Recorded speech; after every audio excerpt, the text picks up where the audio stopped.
Hi.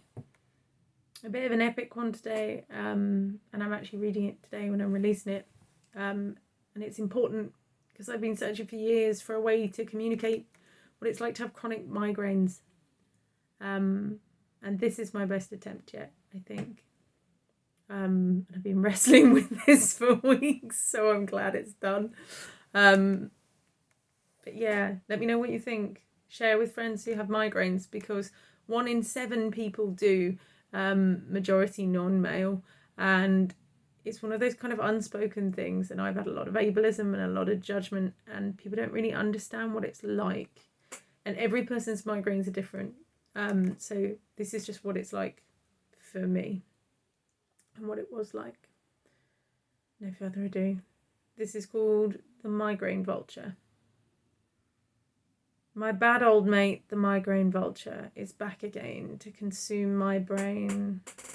3 years, 6 months since we met, since when I've been gradually ate.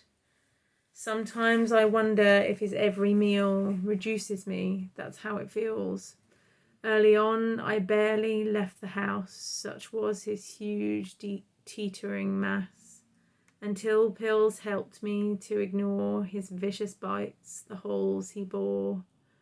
Oh, not entirely, but just enough to barely function, struggle, and bluff.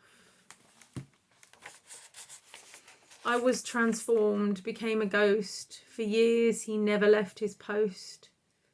Even lately, as I was improving, he perched subtly, rarely moving. From his spot on my parietal rim, occipital talons digging in.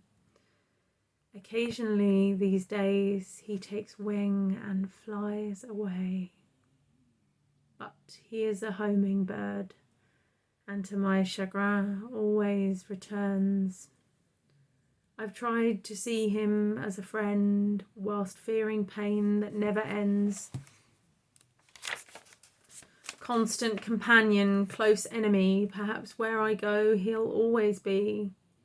How can I explain to others, my invisible, terrible brother, how it feels to always be balancing him, for fear that he will feast again? Well, when he gnaws, he does it so lightly, you doubt yourself. What might it be? Then lights make him flap, at noises he shudders, all stimuli make him grip harder, until I'm dragged to a darkened room, left to wonder at our shared tomb. His starters are neurotransmitters, slurped up, leaving me down and bitter. Hate for myself and hateful words are gifted by this vile bird. The ripping of his foul beak makes me curl nauseous, hiding, meek. But he has barely begun. Claws pierce in, I'm overcome by pain like you have never known. And yet more nausea, each move a missile thrown. A gatecrasher, I need him to leave. Instead, my hemispheres he cleaves, so that I feel a semi-person, mind adrift while body worsens. Words muddle up and out of reach, into a fog, no thoughts or speech. I can't remember who I am.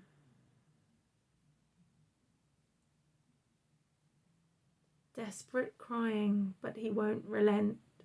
All my energies are spent long before he's got his fill, being corrupted more than ill. Merciless pecking, I become a carcass, fatigued, weighed down by him and helpless.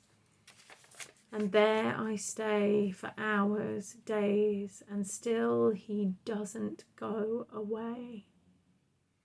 He stole my home and my career, changed so much that I held dear. Even romance not spared by cruel vulture. He does not care for fun or culture. It's all too loud and lights too bright. Better to stay home and fight within the cage of my own mind, barely able to find supporting hands, comforting words without provoking the bird. A fate not to wish on your worst nemesis. I hope to God you never see what it is like to house this creature who preys upon your finest features. Familiarity belies the fact I'm always terrified, conducting life under his eyes and craving hours when he flies.